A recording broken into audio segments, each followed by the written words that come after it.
아멘. 할렐루야. 오늘 하나님 말씀 야고보서 1장 2절부터 8절 말씀입니다. 야고보서 1장 2절부터 8절의 말씀. 내 형제들아, 너희가 여러 가지 시험을 만나거든 온전히 기쁘게 여기라. 이는 너희 믿음의 시련이 인내를 만들어내는 줄 너희가 알미라. 인내를 온전히 이루라. 이는 너희로 온전하고 구비하여 조금도 부족함이 없게 하려 함이라. 너희 중에 누구든지 지혜가 부족하거든 모든 사람에게 후히 주시고 꾸짖지 아니하시는 하나님께 구하라. 그리하면 주시리라. 오직 믿음으로 구하고 조금도 의심하지 말라. 의심하는 자는 마치 바람에 밀려 요동하는 바닷물결 같으니 이런 사람은 무엇이든지 주께 얻기를 생각하지 말라. 두 마음을 품어 모든 일에 정함이 없는 자로다. 아멘. 할렐루야. 우리 하나님 참 좋으신 하나님이십니다.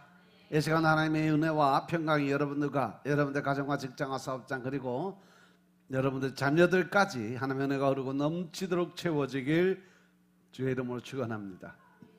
자, 따라합니다. 나는 예수님 안에서 모든 사람들을 이해하고 용서하고 사랑하겠습니다. 자, 우리 선포의 기도 드립니다. 나사렛 예수의 이름으로 명하노니 내 안에 가난의 영, 채무의 영은 떠나갈지어다. 내 앞에 하나님의 축복을 가로막는 모든 악한 영들은 속히 떠나갈지어다. 내 죄로 인해서 나를 떠나갔던 모든 영권, 인권, 물권은 속히 회복되어 돌아올지어다. 아멘. 할렐루야. 할렐루야. 이 시간 하나님께 영광을 내드린 귀한 시간 되시길 주의 이름으로 축원합니다. 오늘 야고보서 1장 2절부터 8절 말씀 가지고 시험을 기쁘게 여기라 하는 제목으로 말씀을 나누겠습니다. 따라합니다. 시험을 기쁘게 여기라. 시험을 기쁘게 여기라. 오늘 말씀을 보니까 하나님께서 말씀하십니다. 내 형제들아, 너희가 여러 가지 시험을 만나거든 어떻게 온전히 기쁘게 여겨라. 왜냐하면 이것이 바로 너희 믿음의 시련이 인내를 만들어내고 또 인내를 온전히 이룰 수 있는 힘이 되기 때문에 그렇다. 이것은 너희로 온전하고 또 구비하여 조금도 부족함이 없게 하는 하나님의 영적인 훈련 과정에 불과하기 때문이다 라는 말씀이죠. 믿으시면 아멘 합시다. 그러면 우리가 시험 만나서 기뻐해야 할 이유는 뭘까? 먼저 자기의 본질을 깨우칠 수 있기 때문에 그래요. 하나님 우리에게 시험과 연단을 주신 것은 그 안에서 하나님이 내게 주시는 메시지가 있어요. 너는 이런 부분이 부족해. 너는 이러한 부분을 고쳐야 돼. 너는 이러한 부분 때문에 힘든 거야 라는 걸 계속 메시지로 연단과 고난을 통해서 주시는 거예요.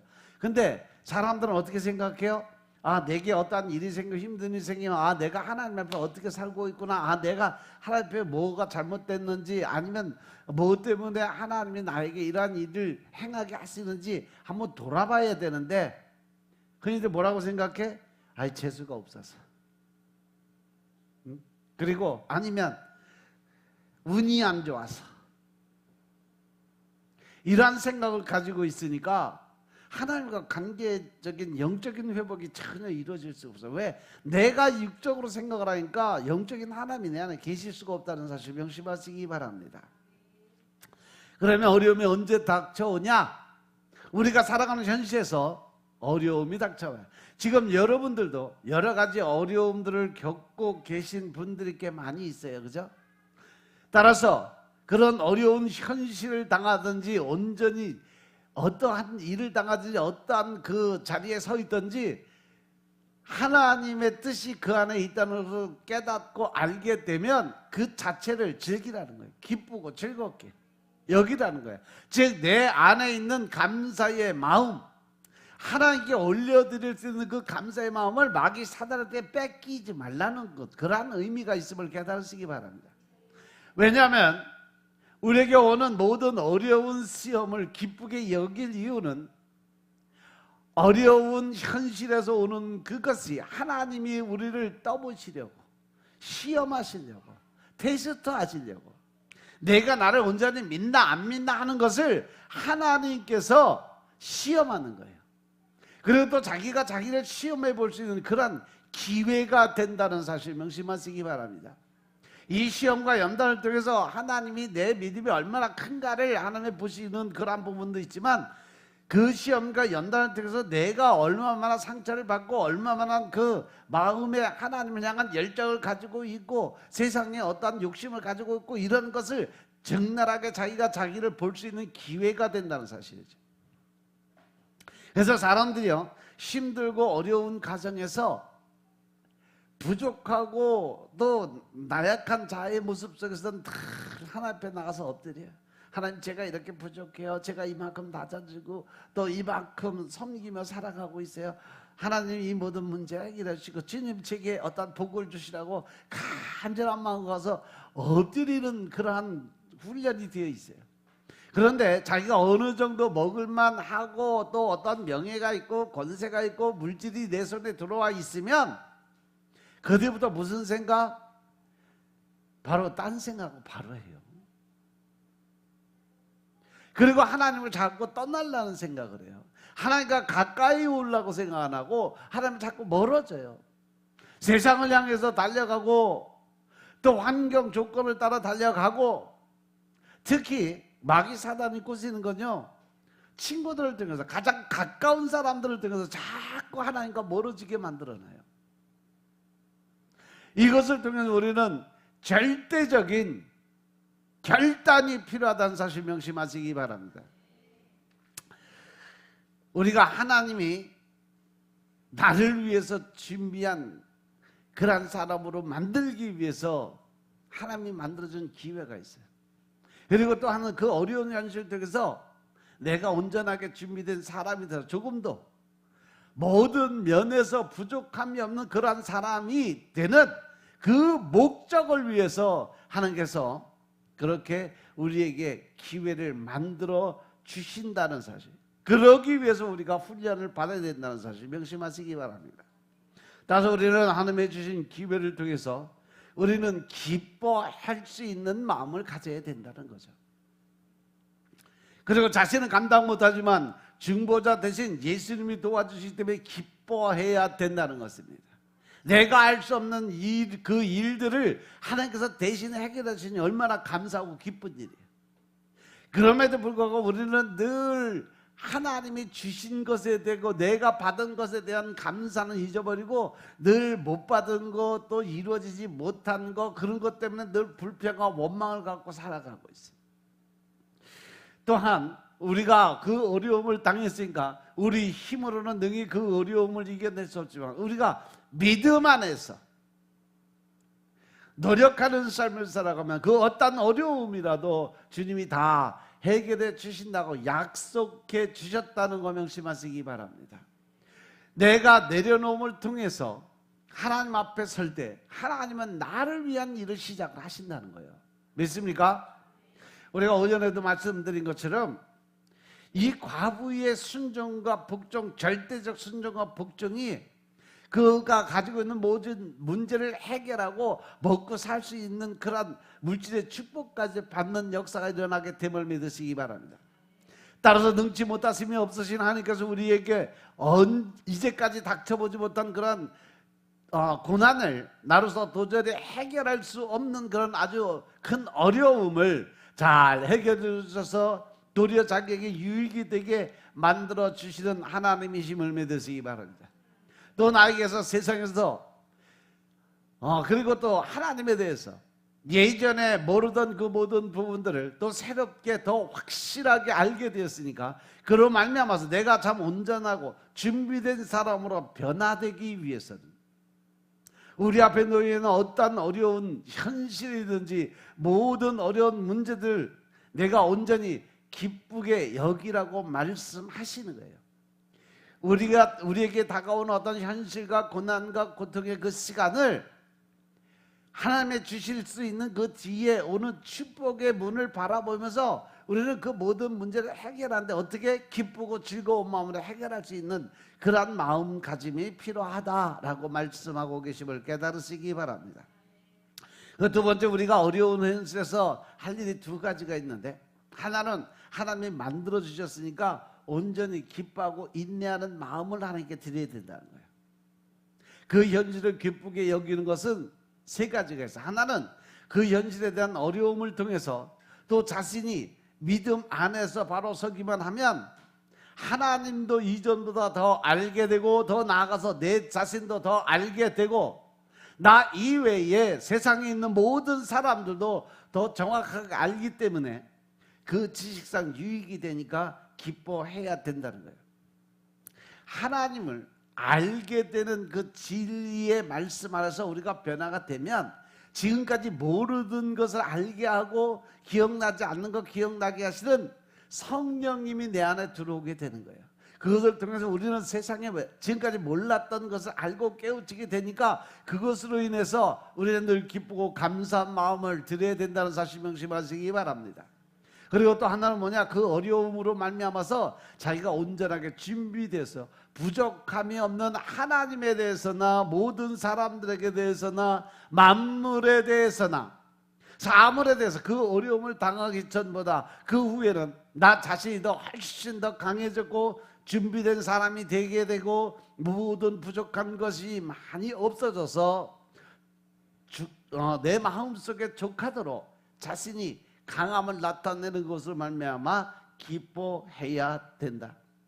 다시 말해서 과거에 나약하고 부족하고 늘 눌려 사는 삶을 살았지만 이제는 하나님의 말씀 안에서 우리가 변화되고 주님을 만남으로 해서 우리의 마음에 강함과 담대함이 생기고 그것을 인해서 우리가 좀 더 하나님의 뜻에 하나님의 마음에 맞는 사람으로 연단되고 훈련되는 과정이 있기 때문에 우리는 그것을 위해서 기뻐하는 삶을 살아야 된다는 거예요.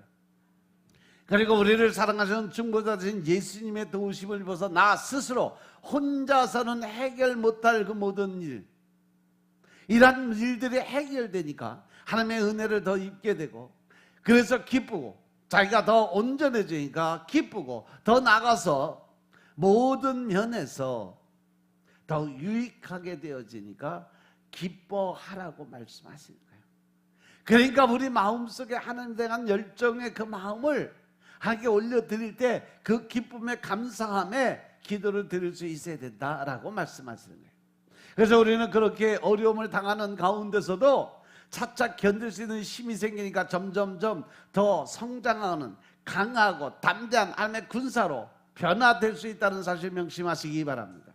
그렇기 때문에 우리가 갖가지 힘든 일이나 어려움을 당할 때 낙심이나 낭망이나 어떤 비관이나 두려움의 그 마음을 품지 말고 늘 우리를 도와주시고 늘 새로운 길로 인도하시고 늘 새로운 지혜와 지식과 충만히 영을 부어주시는 그 하나님으로 인해서 온전히 기쁜 마음을 가져야 된다는 사실 명심하시기 바랍니다. 하나님에 대해서 기뻐하고 나에 대해서 기뻐하고 모든 지식에 대해서 기뻐하는 마음을 가져야 된다. 왜냐하면 나의 삶이 이 고난과 역경을 이기는 힘을 통해서 새로운 성장과 또 새로운 어떤 조성과 또 새로운 개발이 내 앞에 이루어지기 때문에 우리는 그 새로운 것 안에서 하나님의 뜻을 깨닫고 그로 인해서 기뻐하는 마음을 가질 수밖에 없다라는 겁니다. 그래서 하나님께서는 우리에게 여러 가지 어려움이 닥치거들랑 너는 거기서 자로나무나 흔들리지 말고 요동치지 말고 근심 걱정하지 말고 인내하고 참고 견뎌라. 그 어떠한 어려움이 와도 참고 견디라고 말씀하세요. 그런 어려움에 다가올 때 내가 낙심하거나 두려워하거나 그런 마음의 고통이나 섭섭이나 그런 것을 가지지 말고 여러 가지 어려운 현실이 올 때 내가 할 일이 뭐냐? 한 가지는 기뻐하는 일, 즐겁게 그 모든 일을 맞닥뜨리는 일, 또 한 가지는 인내하는 일이요. 끝까지 참고 하나님의 때를 기다리는 일.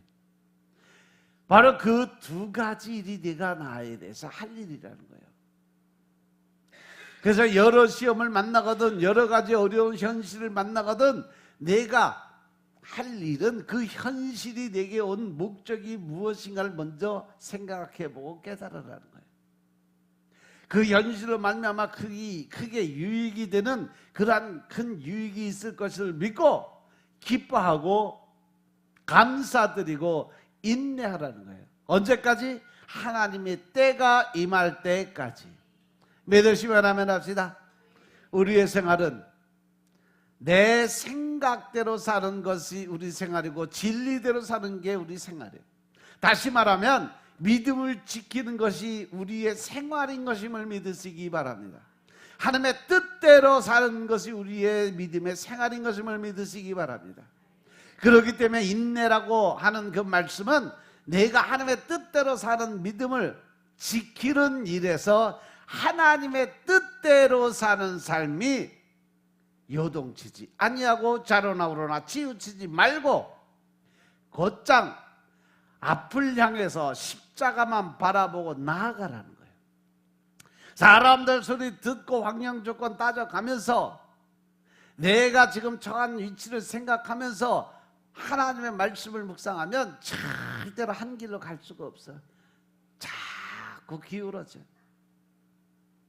그러다면 결과적으로 어떻게 될까? 우리가 온전한 인내를 이루어서 너는 내 자신의 온전함을 준비해서 조금도 부족함이 없는 그런 사람이 되어야 된다고 말씀하시는 거예요. 그래서 어려운 현실을 만나거든 두 가지만 해라. 하나는 내게 주어진 현실을 탓하지 말고 현실의 불평, 불망, 원망을 갖지 마라.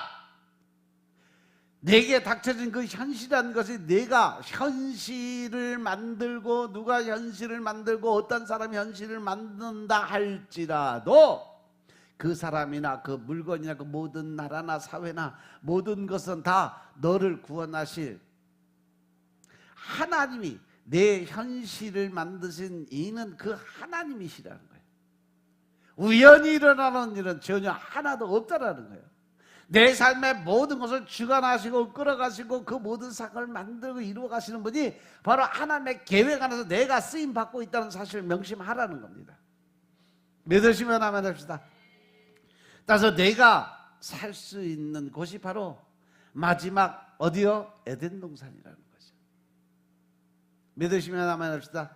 내 현실은 하나님이 만드셨다는 것을 인정할 때, 내가 받아들일 때, 이것은 바로 성령님을 내 안으로 모셔드렸을 때 우리는 뭔가 새로운 역사의 주인공이 될 수 있다는 사실 명심하시기 바랍니다.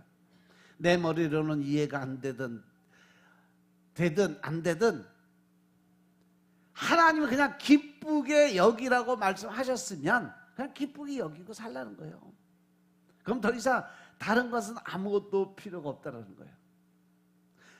하나는 자기가 모든 면의 지식이 온전해질 수 있는 이유, 모든 면의 지식이 하나님의 말씀으로 말미암아 온전하게 지기 때문에 내가 기뻐할 수 있는 조건을 만들어 줬다는 거예요.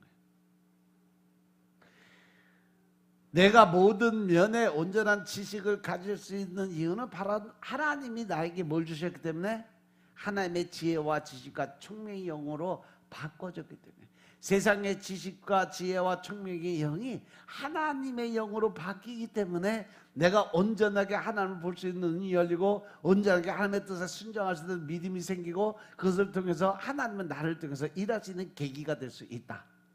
믿으시면 아멘 합시다. 그래서 우리는 늘 말씀 안에서 변화된 내 자신의 모습을 봐야 된다는 사실 명심하시기 바랍니다. 또 하나는 내가 그 현실을 만나기 전보다 그 현실로 말미암아서 내가 전보다 온전한 사람과 준비된 사람이 되고 부족한 것이 차차 없어지게 되는 그런 결과를 맞게 된다는 거예요. 언제? 내가 하나님의 사람으로서 하나님의 지혜와 지혜가 총명으로 바뀌어질 때, 내가 하나님의 사람으로서 하나님의 군대의 군사가 된 그 상황에서부터 우리의 모든 것은 예전보다 더 나은 확실한 믿음의 삶을 살 수 있게 된다는 사실을 명심하시기 바랍니다. 그래서 너는 그 일로 기뻐하라는 거예요. 또 하나는 기뻐해야 될 것은 뭐냐? 너 혼자 같으면 모든 걸 할 수 없지만 네 안에는 중보자 되시는 성령님이 계시니까, 너를 책임진 중보자가 계시니까, 전지전능하신 우리를 도와주는 중보자가 계시니까 그 은혜로 말미암아서 내가 기뻐하고 즐거워하라는 겁니다. 그저 억지로 기쁘게 여기는 것이 아니라 속속들이 기쁘게 여기고 너는 반드시 그것으로 말미암아서 유익이 되고 구원이 되는 것이니까 성령의 사람들은 성경이 가르친 대로 온전히 기쁘게 여기라고 했기 때문에 온전하게 기쁘고 즐겁게 살아야 된다는 사실 명심하시기 바랍니다. 이것이 바로 하나님의 명령이에요. 하나님이 우리를 이 땅에 보내신 가장 큰 이유, 항상 기쁘게 살고 늘 기도 드리면서 모든 일에 감사드리면서 살아가는 것이 바로 예수 그리스도를 통한 하나님의 뜻이라고 그랬어요. 하나님이 우리 안에 들어와서, 성령님이 내 안에 들어와서 가장 기쁘게 받는 게 뭐냐? 내 삶을 늘 기쁘고 즐겁게 사는 거야. 근심 걱정하며 그냥 맨날 인상 써가면서 맨날 여기저기 아이고 아파 뭐 아이고 쑤셔 이런 소리 하고 사는 게 아니라 그냥 늘 기쁘고 즐겁게 바로 에덴 동산에서 뛰어노는 그러한 나의 모습이 바로 이 땅에 살아가는 이 모습 속에서 나와줘야 된다는 거예요. 믿으시면 아멘 합시다. 늘 그냥 불안에 쫓기며 살면서 뒤에는 애국 병사들이 추격해오고 앞에는 홍해가 가로막혀서 어떻게 이쪽 저쪽 진퇴양난이여 갈 데가 없어. 그래서 생각하면 뭔 생각을 해? 내가 배를 만드든지 뭐 어쨌든지 내 뜻대로 해결할 생각하지 말고 그냥 하나님 말씀하셔. 너는 가만히 있어. 내가 싸워줄게. 그러면서 해결한 게 뭐예요? 야 모세야, 너 지팡이 가지고 가서 저 홍해 바다를 한번 내리쳐라. 그럼 내가 너희들의 새로운 길을 만들어 줄게. 모세의 순종으로 인해서 새로운 길이 열렸음을 믿으시기 바랍니다. 이것은 뒤에 뭐 추격병이 얼마나 되는지 계산도 안 되고 앞에 홍해가 얼마나 깊고 넓은지 계산도 안 돼요. 그냥 하나님 말씀에 의지해서 지팡이를 들어 내리치면 바로 홍해를 건너갈 거라고 하는 이러한 하나님의 말씀을 미련하게 믿고 순종함으로 인해서 얻어진 결과는 엄청난 결과가 이루어졌음을 믿으시기 바랍니다. 믿습니까? 그러니까 그렇게 말씀하시니까 홍해를 말릴 수 있고 홍해를 없애버릴 수도 있고 그분이 모든 것을 주관하고 계시기 때문에 하나님의 전능하신 능력을 믿고 하나님의 능력으로 되는 것이 거기서 지식적인 계산을 따지지 말아야 된다는 거예요. 하나님의 뜻은요, 네 생각은 땅에 있고 내 생각은 하늘에 있어. 너와 내 생각은 분명히 다르다는 거 명심해라. 하나님이 명령하셨잖아요. 성공과 성취는요 결코 같은 것이 아니에요. 어떤 객관적인 관점에서 볼 때 성공했다고 말할 수도 있어도 그가 누리는 성취라고 하는 것은 결코 객관적으로 평가할 수 있는 것이 아닙니다. 아멘? 성취는 내 안에 내 자신의 내면에서 느낄 수 있는 자기 나름대로 가지고 있는 감정적인 그러한 마음이에요. 성장과 성숙이라는 것도 마찬가지 같은 것이 아니라 성장이라는 것은 키가 자라는 것을 성장이라고 그래요. 그죠? 그럼 성숙은 뭐예요? 아주 멀끔하고 훤칠하게 튼튼하게 몸은 자라지만 그렇다고 모두 성숙했다고 말할 수는 없으니까 성숙은 속사람, 즉 다시 말해서 내적 성장을 이루어가는 것을 성숙이라고 표현을 해요. 어떤 아이가 성장을 했는데 내적인 성숙이 없다면 얼마나 가슴 아픈 일이겠어. 키만 물 때까지 크고 뭐 신체는 잘 발달했는데 정신세계는 항상 3살, 4살에서 살고 있다면 얼마나 힘든 일이에요. 몸은 성장했는데 공부는 많이 해서 또 지식의 성장도 있어요. 똑똑해. 근데 제일 중요한 게 사람이 살아가면서 제일 중요한 게 뭐예요? 바로 인격이라는 거예요. 인격의 성숙함이 없다면 그 또한 아무런 소용이 없는 성장인 것임을 깨달으시기 바랍니다. 따라서 교육이란 점을 생각할 때 언제나 성숙한 인격, 성숙한 품격에 초점을 맞추고 생각을 해야 돼요. 지금도 전 세계에서 손흥민이가 인정받고 있는 이유가 뭐예요? 그 아버지의 그 성숙한 부모 교육이 있었기 때문에 그래요. 나보다는 남을 먼저 생각할 수 있는 배려가 그 사람의 제일 첫 번째 키포인트예요. 그래서 항상 남을 먼저 배려하고 생각하고 살아가니까 전 세계 사람들이 그걸 인정할 수밖에 없게끔 만들어놨어요. 히브리서 12장 8절에 보시면 참 충격적인 말씀이 있어요. 징계를 다 받는 것이거늘 너희에게 없으면 사생자여 친아들이 아니다. 여러분, 징계는 아프고 힘든 것이에요. 그러나 만일 징계가 없다면 내 자식이 아니라는 거예요. 마찬가지죠. 여러분들 자녀가 잘못하고 맨날 사고나 치고 그런데 그냥 그래 알았어 그냥 너 그랬냐? 하고 그냥 아무 소리 안 하고 그냥 내버려 두면 그게 부모냐고. 그건 이웃 사촌보다도 못한 사람이 돼버려요.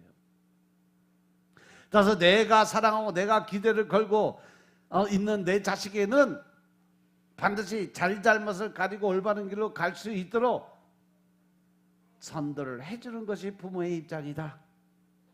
하나님도 똑같다라는 거예요. 왜 그러냐? 징계가 없이는 사람이 올바르게 성장하지 못하기 때문인 것임을 깨달으시기 바랍니다. 징계 없이 공부는 할 수 있어도 징계 없이 인격이 제대로 성장될 수는 없습니다. 따라서 많은 비바람을 맞고 많은 역경을 통해서 단련시켜서 성숙한 인격을 만들고자 하는 것이 참 부모고 친아들에 대한, 친딸에 대한, 자녀들에 대한 올바른 부모의 자세인 것임을 깨달으시기 바랍니다. 요즘 시대 같은 이러한 시대에 말씀드리는 것이 좀 부담이 되지만 여러분 같이 깊이 생각해 보세요. 시련이 없다는 것은 곧 죽은 겁니다.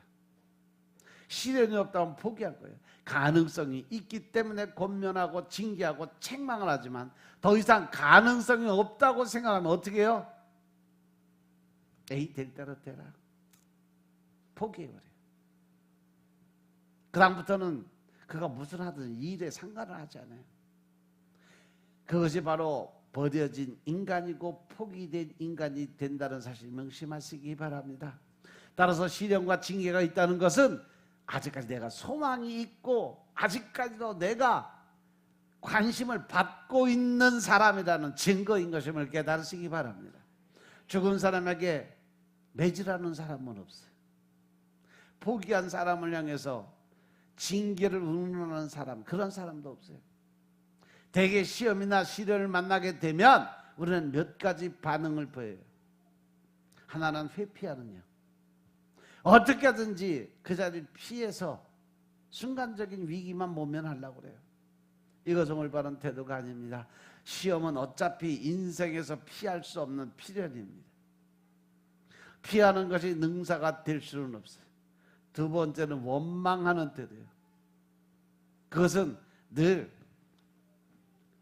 내 탓은 없어. 내가 잘못한 건 없어. 늘 뭔가 일이 잘못되면 누구 때문에, 무엇 때문에 항상 타인에게 다 책임을 전가하는 사람이에요. 그래서 하나님을 원망하고 이웃을 원망하고 부모를 원망하고 모든 책임을 남에게 전달하고 나는 항상 그렇다고 평안한 사람이 아니요. 그 사람 속에 늘 그거로 인해서 원망과 불평 속에 살아갈 수밖에 없어요. 심지어는 부모님이 말씀하시는 것도 누구 때문에 뭐 때문에 그걸로 인해서 늘 불평과 원망의 마음을 또 가슴에 안고 살아.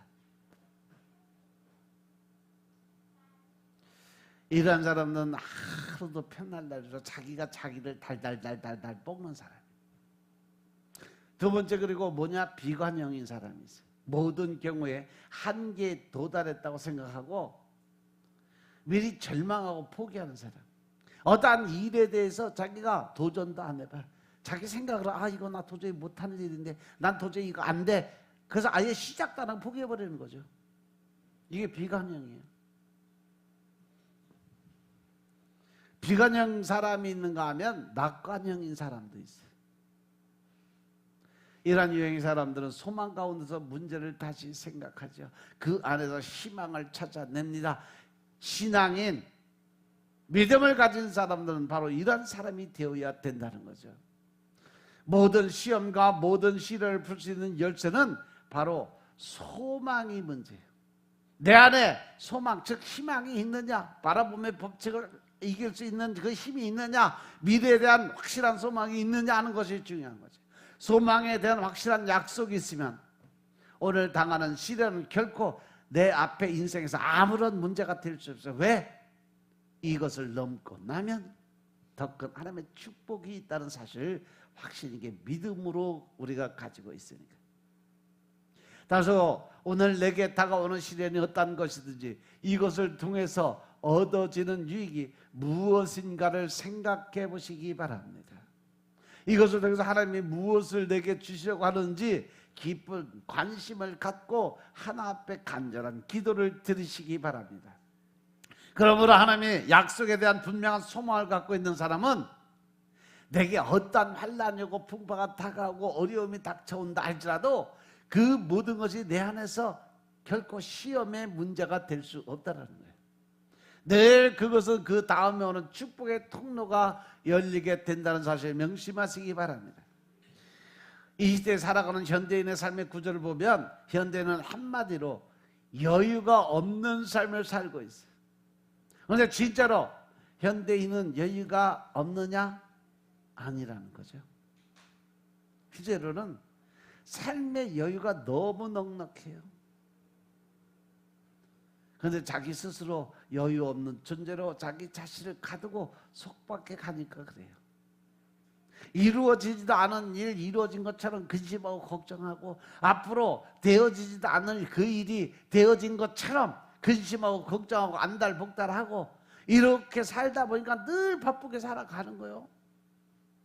그러니까 정서적인 메마름이 오고 마음의 여유가 사라질 수밖에 없다는 거죠. 정서적으로는 고갈이 되어가고 신체적으로는 탈진 상태에 이르게 만들어요. 그러니까 늘 그 사람의 성격은 어때요? 날선 칼처럼 늘 뾰족뾰족 시도 때도 없이 상대방을 찔러버리는 그러한 성격으로 변해간다는 거죠.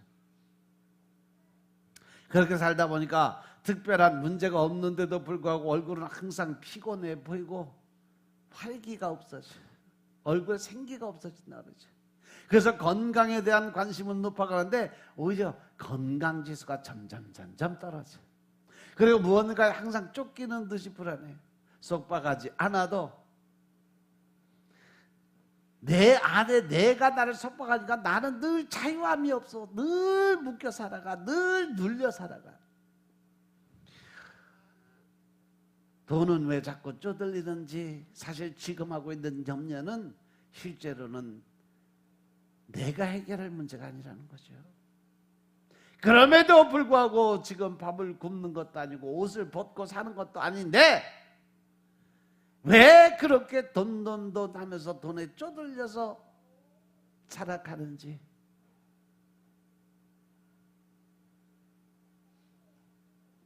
이처럼 여유가 없는 삶, 여백이란 조금 더 찾아볼 수 있는 꽉 막히고 숨가쁜 삶을 사는 것이 바로 현실의 지금의 내 모습이 아닐까 한번 돌아보시기 바랍니다. 우리 앞에 다가오는 시련과 고난에 대해서 새로운 해석이 반드시 필요하다. 경험주의의 신학자인 다니엘 데이비스 윌리엄 목사가 하는 말이 고통과 시련이 주는 의미를 세 가지로 표현하는데 제일 첫 번째, 우리는 시련을 통해서 정체성을 얻어간다는 거죠. 다시 말하면 시련을 통해서 내가 누구인지 알게 된다는 거예요. 사실 아무런 문제가 없을 때는 자기 자신이 누구인지 잘 모르고 살아가기 쉬워요. 그러다 어려운 시험에 묻히게 되면 내가 누구지? 자신의 모습에 대한 새로운 인식을 하게 되고 자신의 한계 상황을 느끼게 된다는 거죠. 고난을 통해서 자기 자신의 능력을 파악하게 되고 자신의 한계도 깨닫게 되는 거죠. 그리고 이제 자신의 분수에 맞는 소망으로 꿈을 정비하게 되고 지나친 욕심을 버리게 돼요. 오늘 본문에서도 15절에 보면 욕심이 잉태한 적 죄를 낳고 죄가 장성한 적 사망을 난다 그랬어요. 여러분, 모든 문제의 대체적인 원인은 내 안에 있는 욕심, 즉 탐욕에 있다는 거죠.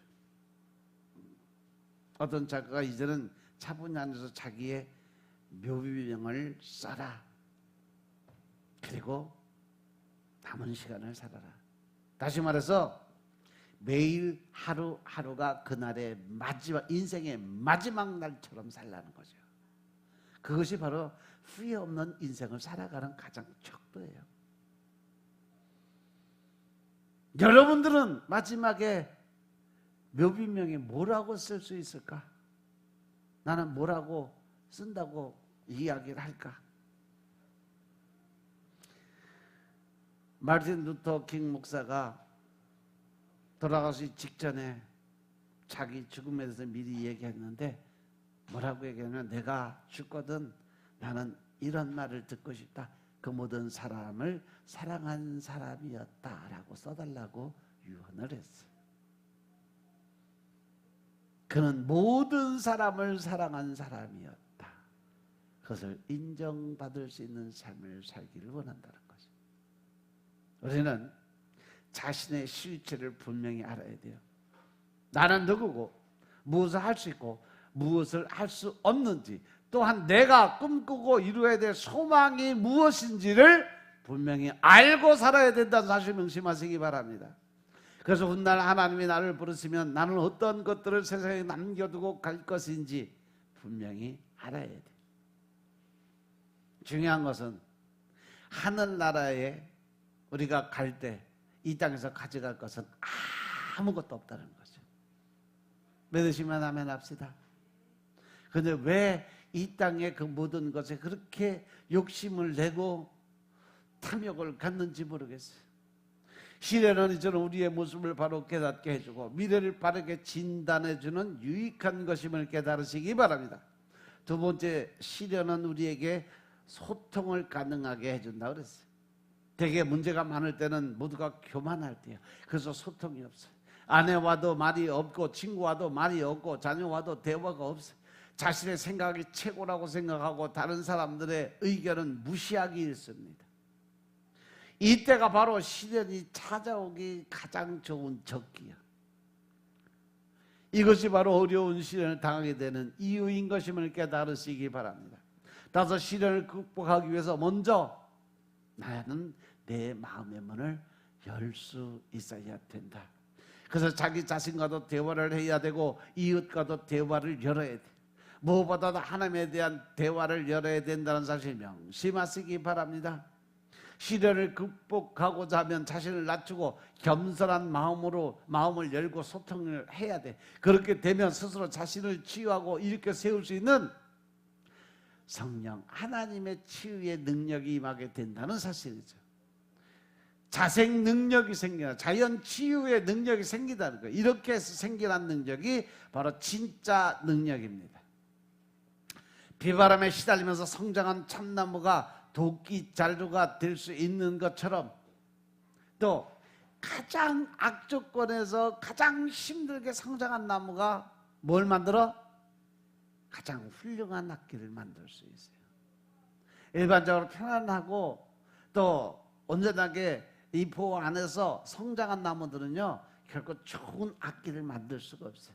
왜? 그 악조건이 생겨서 습기와 또 환경의 온도의 변화에 따라서 그가 늘 불었다 또 이렇게 말랐다 한 통에 스스로 다 비틀어져 버려서 결코 그렇게 좋은 악기를 만들 수 없다는 거죠.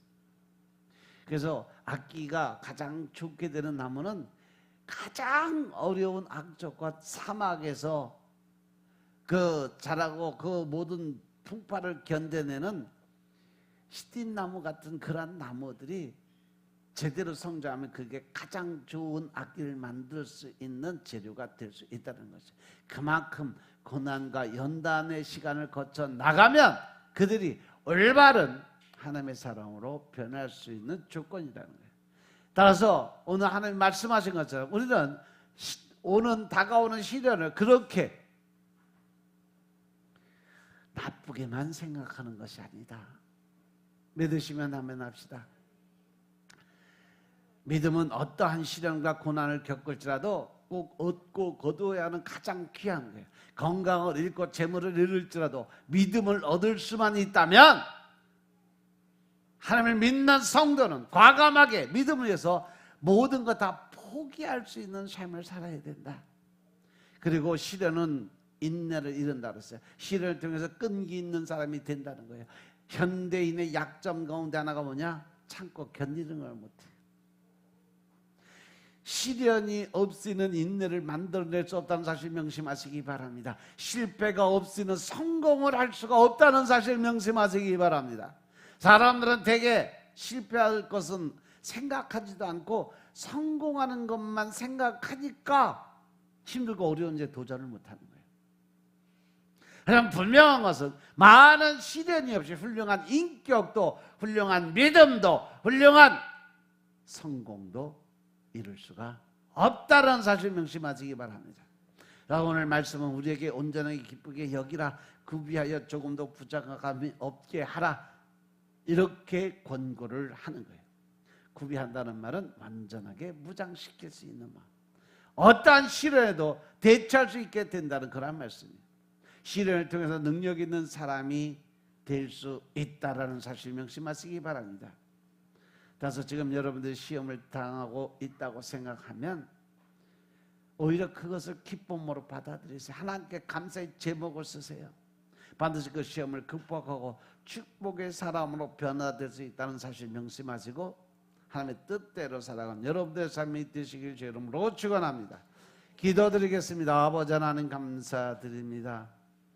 오늘도 아버지의 은혜 가운데 우리의 삶이 변화되게 하시고 믿음 안에서 우리가 오직 주님만을 바라볼 수 있는 능력의 삶을 살게 하시니 감사합니다. 늘 신령과 진정의 마음으로 하나님 나라의 군사 될 수 있도록 주여 축복하시고 더 큰 능력의 사람으로서의 삶을 우리가 살아갈 수 있도록 축복하옵소서.